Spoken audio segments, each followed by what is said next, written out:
हमारे पास हर एक घर के कुछ प्रश्न होते हैं। जिसे हम कहते हैं कि कुंडली को देखने का पहला स्टेप है। पहला स्टेप क्या है? क्लाइंट हमारे से जो भी प्रश्न पूछता है, हमने वो डिसाइड करना है कि वो प्रश्न उसका किस घर के संबंधित है। ठीक है। जब हम प्रश्न लिखते हैं हमें लिखते पता हो जाना चाहिए, या जब क्लाइंट अपनी बात करता है हमें उसकी बात करते करते मालूम हो जाना चाहिए कि वो प्रश्न हमारा किस घर के संबंधित है। ठीक है। तो हमारे पास क्या है? कुछ प्रश्न होते हैं जो जन्म कुंडली से देखे जाते हैं, कुछ प्रश्न होते हैं जो कि प्रश्न कुंडली से देखे जाते हैं। ऐसे दोनों में सेपरेट सेपरेट होता है। लेकिन कोई सीधा सीधा उत्तर नहीं है कि ये प्रश्न जन्म से देखें या ये प्रश्न प्रश्न से देखें। ऐसा कोई सीधा सीधा उत्तर नहीं है। ना ही किसी किताब में है, ना कोई प्रैक्टिस में आता है। ये हमारी जो अपनी दिमागी समझ है, उसी से हम ये बनाते हैं कि हाँ, ये प्रश्न हम जन्म से देख रहे हैं और ये प्रश्न हम प्रश्न से देख रहे हैं। जो अभी तक की मेरी समझ है, जो हमने केपी साहब की किताबों को समझा, गुरुजी की किताबों को समझा, उसमें जब हमने एग्जाम्पलों को ट्रांसलेट करा तो हमने ये जाना है कि कुछ प्रकार के जो प्रश्न हैं वो सिर्फ उन्होंने प्रश्न कुंडली से ही देखे हैं। वो उन्होंने जन्म कुंडली से नहीं देखे। एक तो हमें वहां से पता लगता है। ठीक है। कुछ स्पेशल प्रश्नों में ऐसे है कि जहां पर क्लाइंट उनके पास जन्म कुंडली भी लेकर आता है, वो फिर भी वहां लिखते हैं कि ये प्रश्न जन्म कुंडली से देखा नहीं जाता, ये प्रश्न कुंडली से देखा जाएगा। तो वहां से भी हमें क्लियर होता है कि हाँ, ये कुछ प्रकार के जो प्रश्न है वो यहाँ से देखे जाते हैं। ठीक है। दो तीन चीजें भी लिखते हैं, फिर आपको समझ आएगा। तो सबसे पहले हेडिंग डाल दीजिए 12 हाउसेस। तो 12 हाउसेस में हमें क्या करना है? हमें ये जानना है कि किस घर से क्या प्रश्न देखा जाता है। तो हेडिंग डालिए 12 हाउसेस, प्रश्न, क्वेश्चन, जो आपको ठीक लगता है वो डालो। ठीक है। ये हो गई। जन्म कुंडली को जब हम देखते हैं, उस कुंडली में कुछ हमारे पास समस्याएं हैं। जन्म कुंडली को देखने में जन्म कुंडली का एक फिक्स दायरा है, वो उस दायरे के आगे बढ़ नहीं सकती। उसमें लिमिटेशंस हैं अपनी। ठीक है। जैसे आप सभी होम्योपैथिक मेडिसिन ली होगी, देखी होगी, कभी ना कभी तो देखी होगी। लेकिन उसमें मल्टीपल लिमिटेशन है ना। अगर किसी व्यक्ति का हाथ कट जाए तो वो होम्योपैथी के पास जाने से रहा, वो जा नहीं पाएगा। ठीक है। वो आयुर्वेदिक के पास भी नहीं जा पाएगा, वो वहां भी नहीं जा पाएगा। ठीक है। वो भी लंबी प्रोसेस है। उसे दूसरे डॉक्टर के पास कंसल्ट करके पट्टी वट्टी करानी पड़ेगी। क्योंकि एकदम से समस्या आयुर्वेद भी आपको नहीं दे पाता और होम्योपैथिक में एकदम से समस्या दे नहीं पाती। ऐसे कर। ठीक है। अब यहीं पर दूसरे के कुछ प्लस माइनस है, अब उसके माइनस भी है कि उसमें कई सारी ऐसी बीमारियां हैं जिनका इलाज आपको उसमें मिलता ही नहीं है, जिनका इलाज हमें आयुर्वेद में मिलता है। तो हर एक सिस्टम में कुछ कुछ विशेषताएं हैं, कुछ कुछ कमियां हैं। हमें अपनी समझ के हिसाब से जो प्रश्न है, हमें उस प्रश्न का उत्तर लेना है, वो हम कहीं से भी ले लें। ठीक है ना? ऐसे। तो जन्म कुंडली में कुछ कुछ लिमिटेशंस हैं। सबसे पहली लिमिटेशन आपके पास ये होगी कि जन्म कुंडली में हर प्रकार के प्रश्न का उत्तर आपको नहीं मिलता। ठीक है। हर प्रकार के प्रश्न का उत्तर नहीं मिलता। लाइफ के जो मेजर प्रश्न है, मेजर प्रश्न कौन से? पैसा, बच्चा, शादी। अब बीमारी का कोई बहुत ज्यादा तो नहीं, थोड़ा बहुत एक पता लग जाता है। ठीक है। पर अभी ये होता क्यों है? इसके पीछे बैकग्राउंड स्टोरी क्या है उसे समझते हैं। ठीक है। बैकग्राउंड स्टोरी समझिए। जन्म कुंडली में हमारे पास आती हैं दो चीजें। सबसे पहला आता है प्रोमिस ऑफ इवेंट, यानी कि घटना का योग बनना। ठीक है। अगर किसी घटना का प्रॉमिस बन गया तो वो घटना घटित होगी। अगर किसी घटना का प्रॉमिस नहीं बनता तो वो घटना हमारी जिंदगी में कभी भी घटित नहीं होती। कभी भी वो घटित नहीं होगी। ठीक है। अगर तो हमें प्रॉमिस मिलता है, ठीक है, तो फिर हम आगे क्या देखेंगे? फिर हम देखेंगे वो घटना कब होगी, जिसे हम कहते हैं टाइमिंग ऑफ इवेंट। ठीक है, ये जन्म कुंडली की प्रोसेस।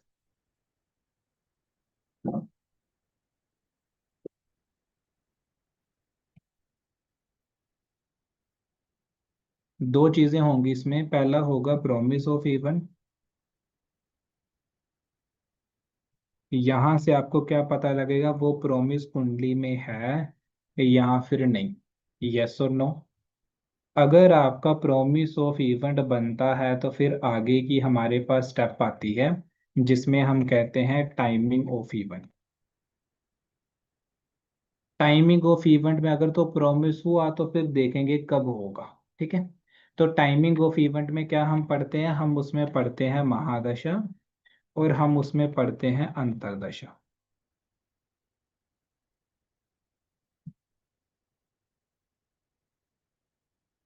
जन्म कुंडली कैसे बनती है, ये तो सभी को पता है। जन्म तारीख, जन्म समय, जन्म का प्लेस डालेंगे तो जन्म कुंडली बन जाएगी। वो तो सेम रहेगा ना, तीनों चीजें कभी भी बदलेंगी नहीं। एक व्यक्ति का 1994 को जन्म हुआ है, वो सारी जिंदगी उसकी वही के वही रहेगा, बदलेगी नहीं। इसका मतलब ये है कि जन्म कुंडली चेंज नहीं होती, वही रहती है। ठीक है, तो जन्म कुंडली के बीच में जो हमारे पास प्रोमिस बनते हैं, वो व्यक्ति के जन्म के समय ही बन जाते हैं।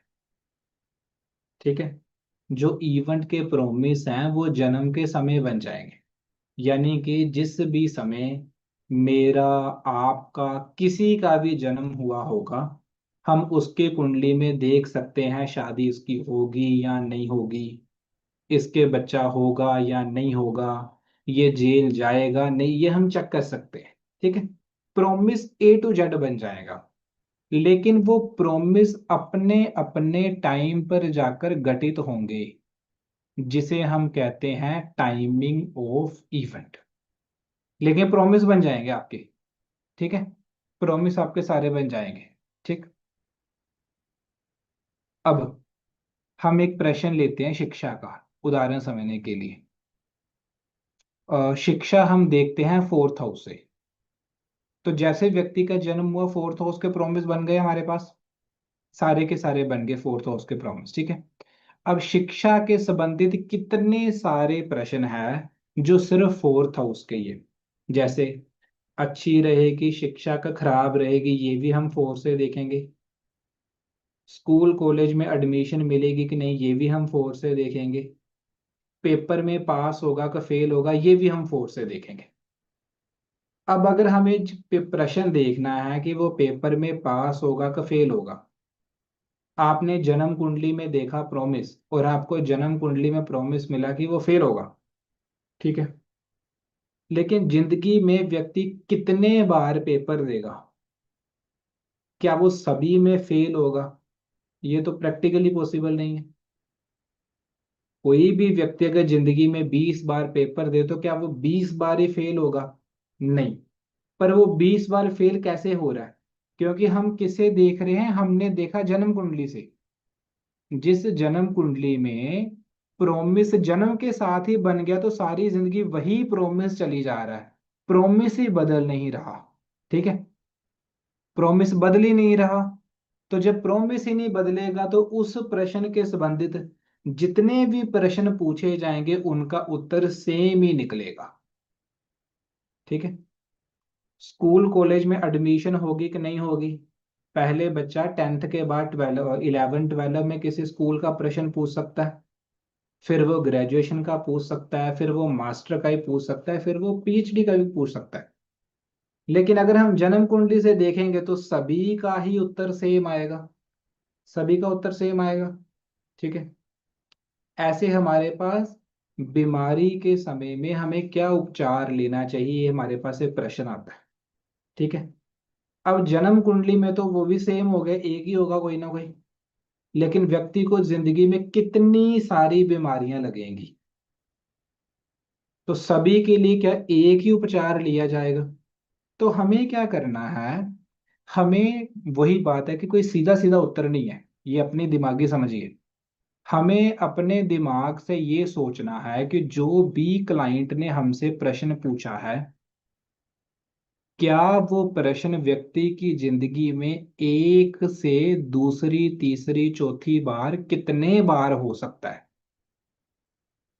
जो प्रश्न बहुत मल्टीपल टाइम हो सकता हो, दो दो से भी ज्यादा ले लो आप, ठीक है, जो बहुत मल्टीपल टाइम हो सकते हैं, वो सारे के सारे प्रश्न प्रश्न कुंडली के हैं, जन्म कुंडली के नहीं है। और जो ऐसे प्रश्न है जो कि स्थिर है, जिनमें बहुत ज्यादा चेंज नहीं आता, ठीक है, वो प्रश्न हम जन्म कुंडली से देख सकते हैं। जैसे कि शादी कितनी हो जाएगी, एक, दो, तीन, तो ये जन्म कुंडली से देखा जा सकता है, ठीक है। पर लव अफेयर कितने, वो तो कितने ही बड़े हो सकते हैं, कितने सारे हो सकते हैं, ठीक है। बच्चे एक, दो, तीन, वो भी जन्म कुंडली से देखे जा सकते हैं, ठीक है। तो ये हमें समझना है। पर जैसे जैसे हम आगे बढ़ते जाएंगे मैं आपको समझाता जाऊंगा, आपको ओवरऑल चीजों पर क्लैरिटी मिल जाएगी। ठीक है। तो हमें इतना क्लियर हो गया, जन्म कुंडली प्रश्न कुंडली में बेसिक अंतर हमारा क्लियर हो गया कि जन्म कुंडली में वो लिमिटेशन। अब दूसरी बात हमारे पास आती है प्रश्न कुंडली।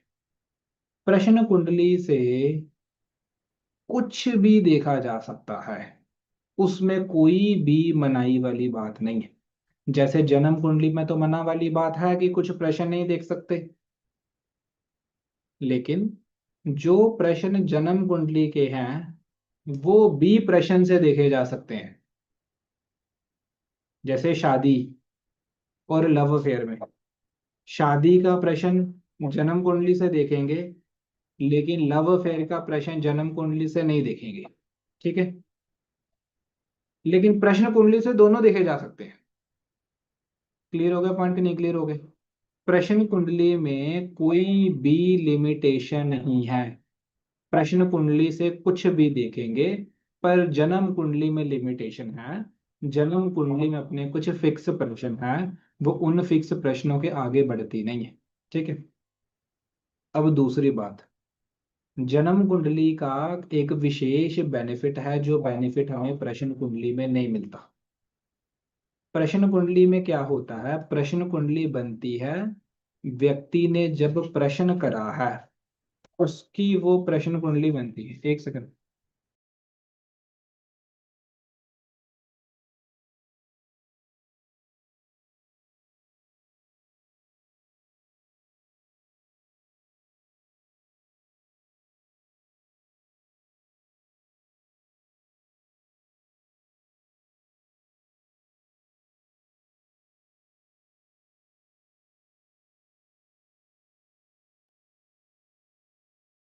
प्रश्न कुंडली में क्या होता है,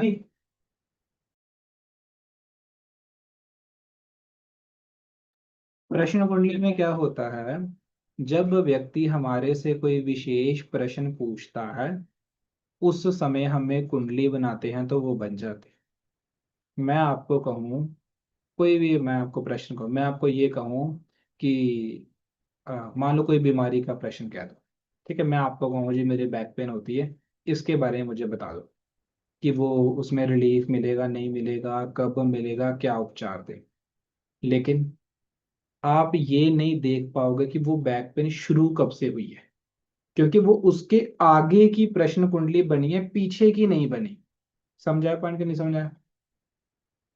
क्लाइंट ने कहा कि मुझे ये समस्या है, उस समस्या के आगे का चार्ट बन गया, लेकिन पीछे का चार्ट नहीं बनता, नहीं जानकारी मिलती, ठीक है। और उसी समस्या की जानकारी मिलती है, उसके आगे की जानकारी भी नहीं मिलती।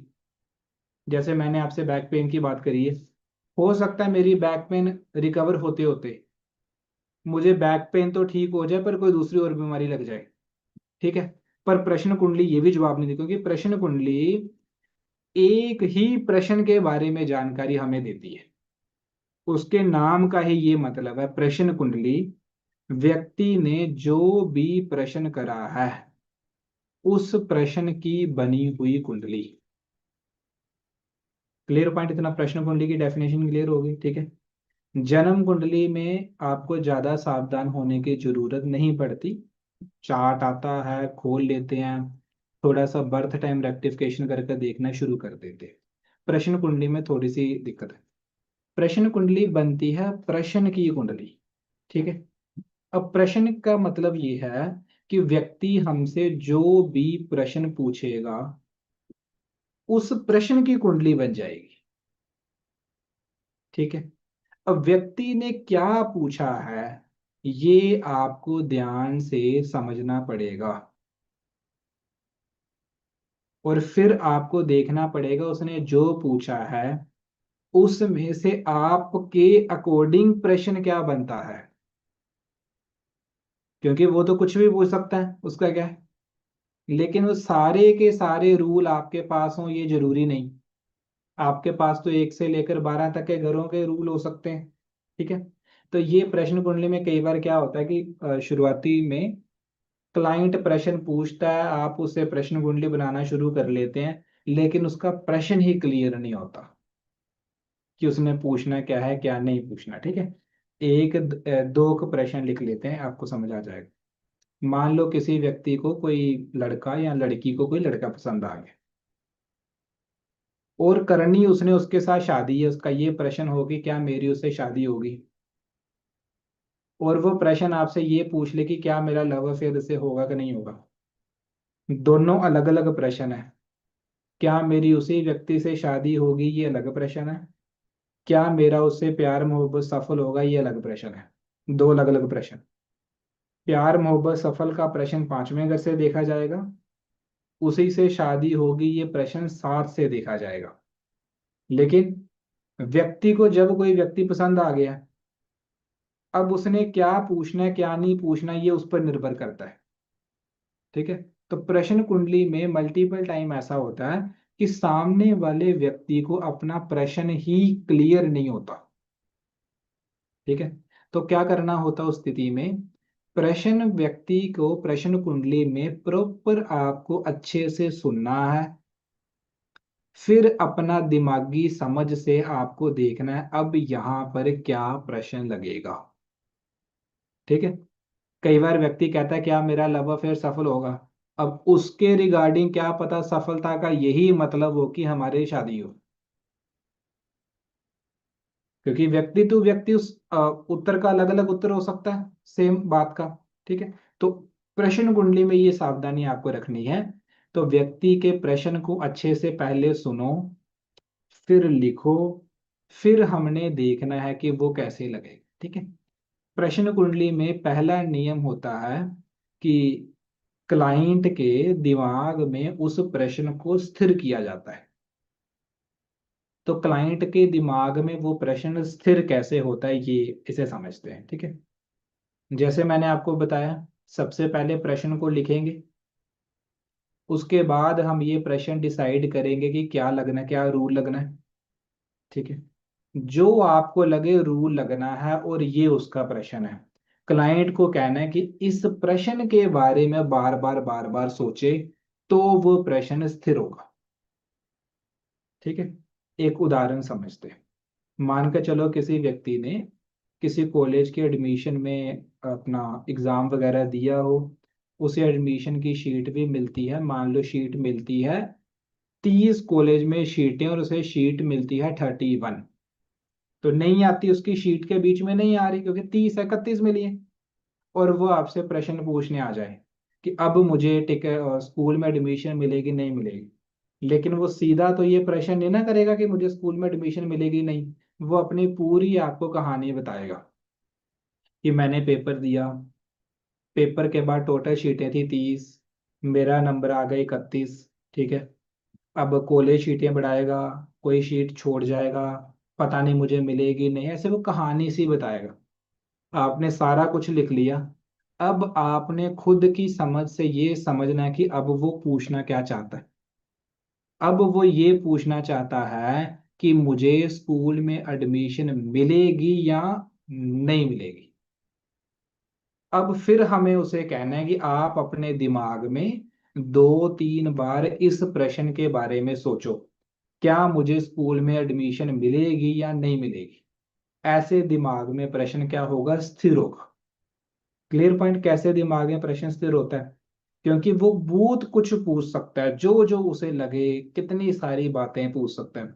जैसे किसी ने दो चार रिश्ते के लिए मान लो लड़के देख रखे हैं, वो आपको कह सकता है कि एक ने ग्रेजुएशन करी है लेकिन नौकरी नहीं मिली, दूसरे ने कुछ भी नहीं करी, दूसरे को नौकरी मिली है, मैं कंफ्यूजन में हूँ, किससे करूँ किससे ना करूँ, कितनी सारी आपको बात बता सकता है।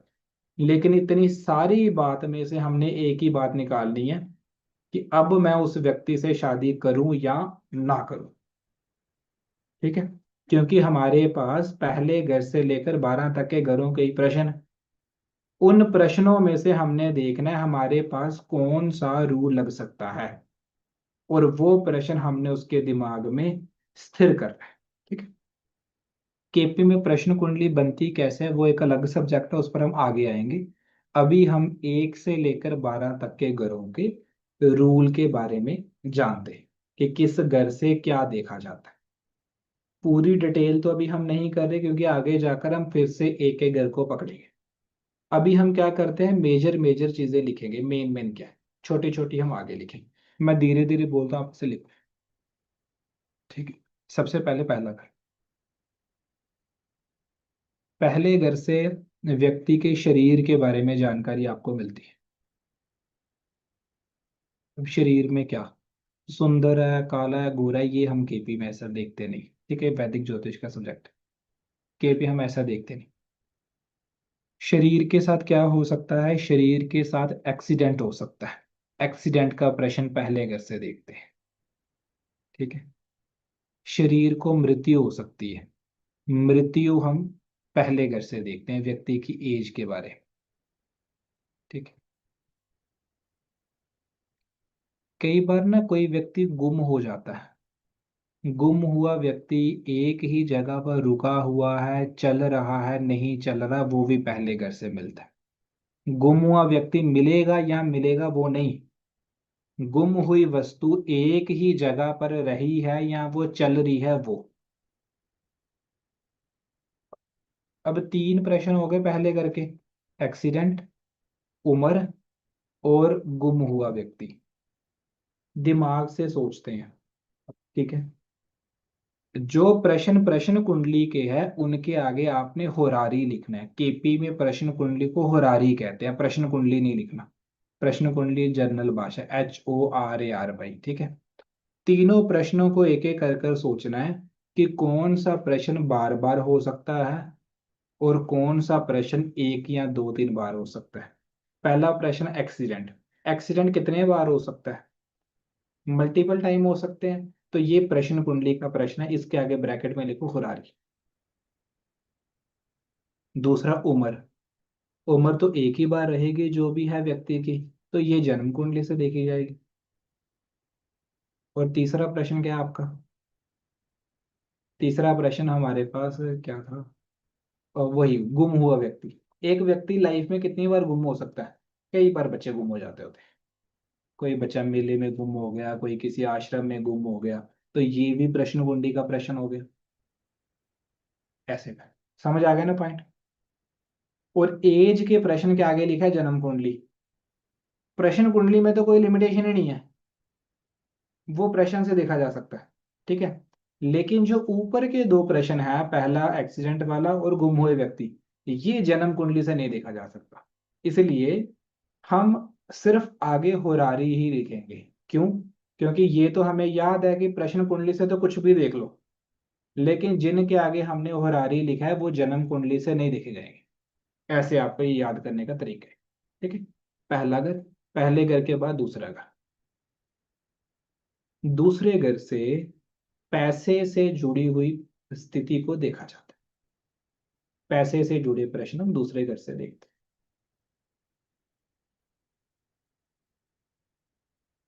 और हम दूसरे घर से व्यक्ति के बोलने का तरीका, दूसरे से उसके खाने का तरीका, दूसरे से बोलने में और भी एक चीज होती है। कई बार विशेष ये प्रश्न आता है कि सामने वाला व्यक्ति सच बोल रहा है या झूठ बोल रहा है, ये भी दूसरे घर में आता है। अब इन्हें समझते हैं। पैसा जन्म कुंडली से देख सकते हैं। अब यहाँ पर पैसे को लेकर तो अनगिनत प्रश्न है। आपको प्रश्नों के बारे में सोचना है कि वो प्रश्न कैसा उसने करा है। एक प्रश्न लिखो नीचे। कई बार व्यक्ति ने ना कोई सम्मेलन कोई कुछ ऐसा करना होता है फिक्स। कई व्यक्ति कहे कि अगले मंथ मेरा कोई इवेंट है, उसमें मुझे पैसे की स्थिति बता दो मेरी। तो इवेंट वो लाइफ में बहुत सारे कर सकता है। ऐसे में फिर वो उत्तर प्रश्न कुंडली से दिया जाएगा। तो पैसे से जुड़े हुए अनेकों प्रश्न हैं। सारे तो हम वेरीफाइड डिटेल में नहीं लिख सकते, लेकिन आपको अकॉर्डिंग टू स्थिति समझ लेना है। ठीक है। और बोलने का तरीका सेम रहता है लगभग व्यक्ति का, वो जन्म कुंडली से। खाने का तरीका फूड हैबिट भी कोई बहुत ज्यादा चेंज नहीं होती, वो भी जन्म कुंडली से। कोई व्यक्ति सच बोल रहे हैं झूठ बोल रहा है, ये तो कितनी बार हो सकता है, तो ये प्रश्न कुंडली से। ठीक है, ऐसे लिख लें। उसके बाद आता है तीसरा घर। तीसरे घर के बहुत सारे प्रश्न हैं, और इनमें से बहुत सारे ऐसे प्रश्न हैं जो हम सिर्फ प्रश्न कुंडली से ही देखते हैं। तीसरा घर रिप्रेजेंट करता है डॉक्यूमेंट चीजों। डॉक्यूमेंट में क्या, बहुत सारे प्रश्न हैं। वीजा अप्रूवल होना, पीआर मिलना, एनओसी मिलना आपको, रेलवे की टिकट मिलना, ये भी डॉक्यूमेंट ही है। इलेक्शन की टिकट, इलेक्शन जीतना अलग बात है, इलेक्शन में टिकट मिलना अलग बात है। इलेक्शन में टिकट मिलना, कोई भी डॉक्यूमेंट को लेकर प्रश्न हो, मुझे एजेंसी मिलेगी नहीं मिलेगी, कॉन्ट्रैक्ट मिलेगा नहीं मिलेगा, ये सारा। और ये सारे किसके, प्रश्न कुंडली के। क्यों? क्योंकि एजेंसी, एनओसी, रेलवे टिकट कितने बार मिल सकती है लाइफ में, बार बार अप्लाई कर सकता है। ठीक है। पीआर के लिए व्यक्ति बहुत बार अप्लाई कर सकता है, क्योंकि कई बार रिजेक्शन फेस हो सकती है। ऐसे, ठीक है। और आगे, तीसरा घर। तीसरा घर है कम्युनिकेशन। कम्युनिकेशन क्या, बात करना। बात कहाँ कहाँ करते हैं? आप रिश्ता देखने जा रहे हो तो भी आप बात करते हो। आप इंटरव्यू देखने देने जा रहे हो तो भी आप बात करते हो। ठीक। इंटरव्यू के बाद कोई व्यक्ति कहता है मुझे किसी का फोन आएगा नहीं आएगा, वो भी एक प्रकार की उससे बात ही करना चाहता है। ठीक है। ये सारी कम्युनिकेशन, ये भी प्रश्न कुंडली से। क्योंकि एक व्यक्ति जिंदगी में बहुत सारी इंटरव्यू दे सकता है। फिर तीसरे से क्या है, तीसरे घर से लिखने का तरीका व्यक्ति के पता लगता है, स्टाइल, हैंड राइटिंग का स्टाइल पता लगता है। वो तो बार बार चेंज नहीं होता, वो लगभग सेम रहता, तो वो जन्म कुंडली से। ठीक। उसके बाद आती है छोटी यात्रा। छोटी यात्रा, छोटी यात्रा में क्या, ट्रैवल हमारा कैसा रहेगा, क्या ट्रैवल में कोई मेरे साथ दुर्घटना तो नहीं होगी। तो ये कहाँ से देखेंगे, व्यक्ति कई बार लाइफ में ट्रैवल करता है, ये तो है नहीं है कि एक ही बार कर लेगा फिर बैठ जाएगा। तो ये प्रश्न पूछना, ऐसे आपको समझना है। कोई मुश्किल नहीं है, इजी है, कोई मुश्किल नहीं। ठीक है। फिर तीसरे घर से छोटे भाई बहनों के प्रश्न देखे जाते हैं। छोटे भाई बहन। ठीक। सेकंड हाउस में पूरा परिवार भी आता है, कोई स्पेशल पर्सन, एक फुल फैमिली ऐसे आ जाए, दूसरे घर में से ऐड अप कर। रिश्तेदारों में अगर आप ऐड कर रहे हो ना, तो पहला घर, पहला घर खुद को ही रिप्रेजेंट करता है व्यक्ति के, खुद ही है। पर रिश्तेदार का हम अलग से एक टेबल बनाएंगे, उसमें करेंगे, क्योंकि हमें हाउस को रोटेट करना पड़ेगा कई बार, इसलिए। तीसरा घर कंप्लीट हुआ, तीसरे के बाद चौथा घर। फोर्थ हाउस से क्या प्रश्न है, फोर्थ हाउस से मदर के संबंधित प्रश्न। मदर के बाद वो व्यक्ति अपने प्रॉपर्टी के संबंधित प्रश्न पूछ सकता है।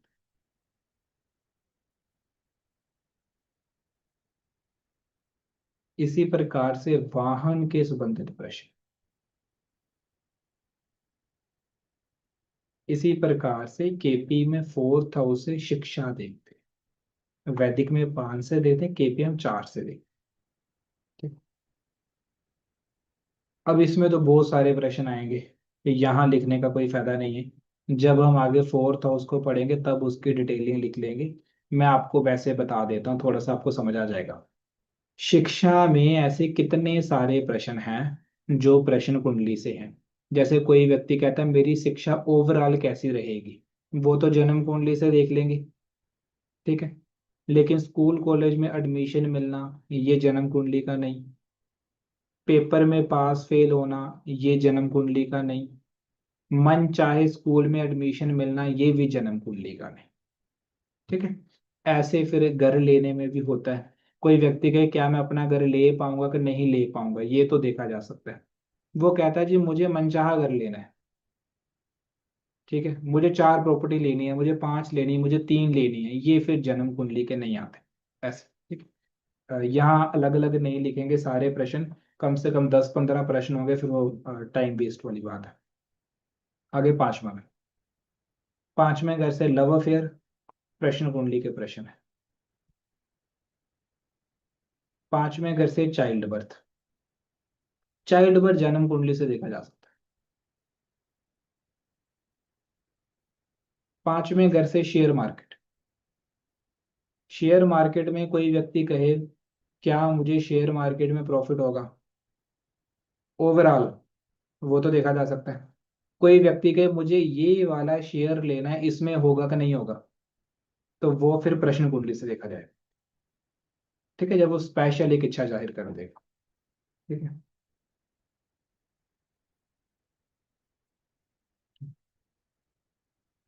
वो हो गया आपका आई शेयर में। उसके बाद ना पांचवें घर से कला के संबंधित क्षेत्र होते हैं। कोई व्यक्ति अच्छा गा लेता है, अच्छा सुन लेता है, वो जन्म कुंडली से देखा जा सकता है। मंत्र सिद्धि भी देखते हैं, वो भी जन्म कुंडली से देखा जा सकता है।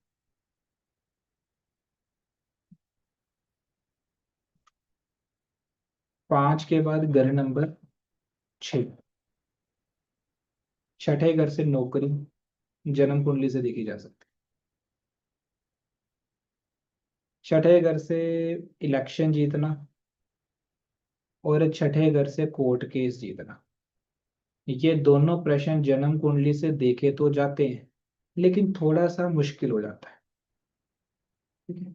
प्रश्न कुंडली में देखना काफी इजी रहता है, तो आप दोनों लिख लो, जन्म कुंडली प्लस प्रश्न कुंडली से लिख लो।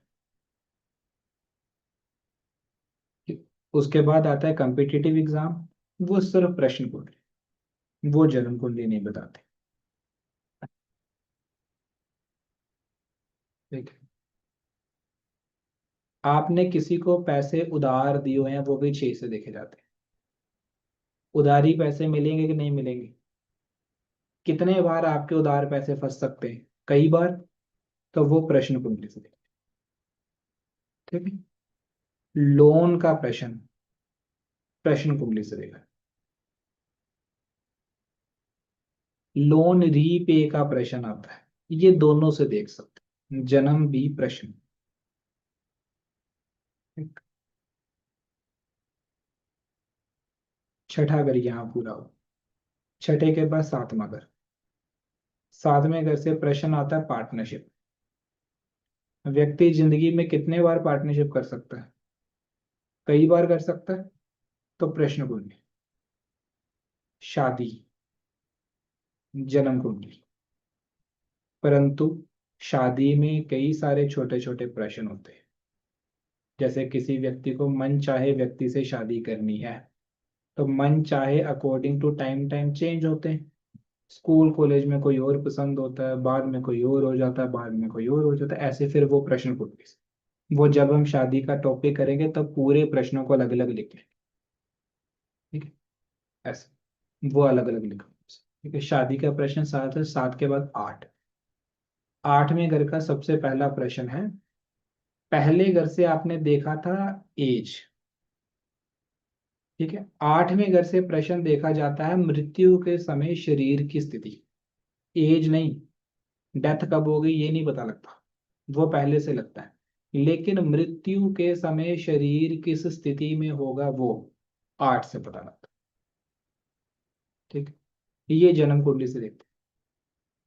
उसके बाद पुश्तैनी प्रॉपर्टी मिलेगी नहीं मिलेगी, ये प्रश्न, ये जन्म कुंडली प्रश्न कुंडली दोनों से देखा जा सकता है। इसमें कोई विशेष नहीं। फिर आता है प्रश्न, ये फंड, फंड मिलना, फंड मिलना, पेंशन मिलना, इंश्योरेंस के पैसे मिलना, ये सारे, अब ये तो बार बार हो सकता है इंश्योरेंस के पैसे, तो ये सारे प्रश्न प्रश्न कुंडली के हैं, जन्म के नहीं है।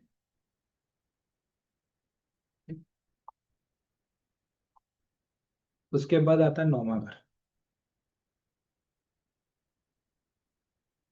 9वें घर से आप प्रश्न देखते हैं उच्च स्तर की शिक्षा का, ये जन्म कुंडली से देखा जा सकता है, कोई बात। 9वें घर से सन्यासी बनने का योग भी देखते हैं, ये भी देखा जा सकता है जन्म कुंडली से। सन्यासी तो एक ही बार बनेगा ना, बन गया ऐसे।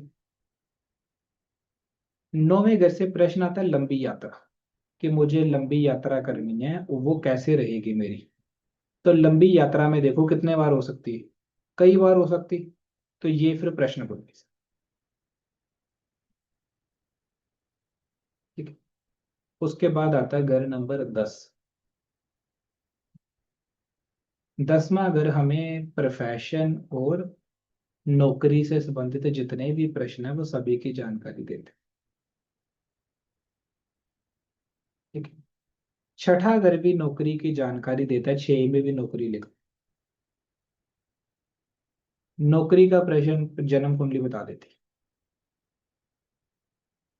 है। 10वां घर व्यवसाय और आपको उसकी जानकारी देता है। इसमें लगभग कोई विशेष प्रश्न हो तो वो है प्रश्न कुंडली का, नहीं तो व्यवसाय में लगभग लगभग सारे प्रश्न आप जन्म कुंडली से देख सकते हो। कौन सा करें, कब करें, चलेगा नहीं चलेगा, कब चलेगा, ये सारा जन्म कुंडली बता देती है आपको। ठीक है, स्पेशल कैसे होता है, जैसे कोई व्यक्ति अपने एक फिक्स इच्छा जाहिर कर दे कि क्या मैं ये वाला काम कर पाऊंगा कि नहीं कर पाऊंगा, ऐसे यहाँ पर हो जाता है, फिर वो बन जाता है स्पेशल। ठीक है, इसके बाद 11वां घर। 11वें घर के प्रश्न आता है गुम हुई वस्तु मिलेगी कि नहीं मिलेगी। ये गुम तो कितने बार हो सकती है, तो ये फिर प्रश्न कुंडली का प्रश्न है, जन्म का नहीं। ठीक, 11 का बस यही प्रश्न। उसके बाद आता है घर नंबर 12। 12वां घर जेल यात्रा। ये जन्म प्रश्न दोनों से देखा जा सकता है, क्योंकि बार बार तो जेल कोई जाता नहीं है।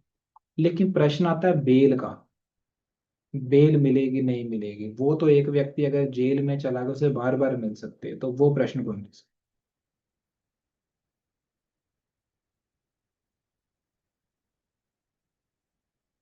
हॉस्पिटल का प्रश्न आता है, वो कहीं से भी देख सकते हैं, वो जन्म कुंडली बता देते हैं। उसके बाद आता है विदेश यात्रा। विदेश यात्रा का प्रश्न भी प्रश्न कुंडली से, क्योंकि व्यक्ति बहुत बार विदेश यात्रा कर सकता है। ठीक है, बहुत बार विदेश यात्रा कर। क्लियर यहाँ तो सभी।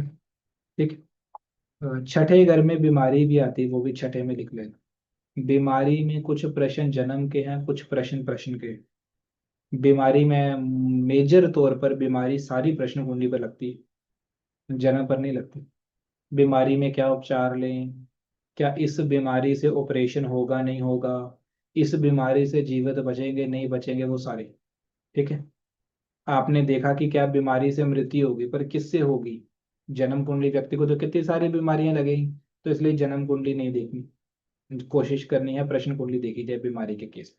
ठीक, क्लियर यहाँ तक आपको, पूरा तो अंडरस्टैंडिंग यहाँ तक नहीं हुई, लेकिन मेजर मेजर होगी काफी सारी, आपको यहाँ पर स्ट्रॉन्ग अंडरस्टैंडिंग हो गई होगी कि कौन कौन से प्रश्न ऐसे हैं जो जन्म के होते हैं, कौन कौन से प्रश्न ऐसे हैं जो प्रश्न के होते हैं। जैसे जैसे हम उन्हें पढ़ते जाएंगे फिर धीरे धीरे आपको एक आइडिया लगेगा, ठीक है।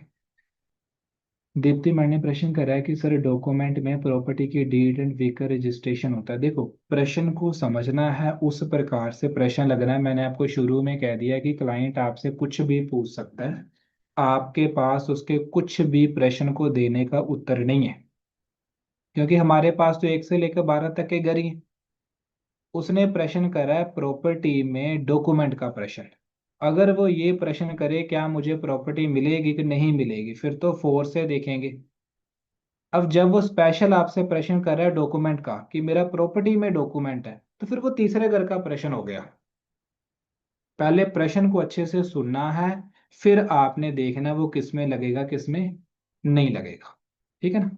क्लियर। अपनी मर्जी से हमारे पास रूल नहीं होंगे, रूल तो वही है जो हमारे पास रूल है, उन्हीं में से हमें समझना है कैसे कैसे आगे। तो इन्हें हम आगे जाकर फिर से डिटेल में समझेंगे, सारे कोर्स में यही बार बार हम यही बात करते जाएंगे, ठीक है। आगे।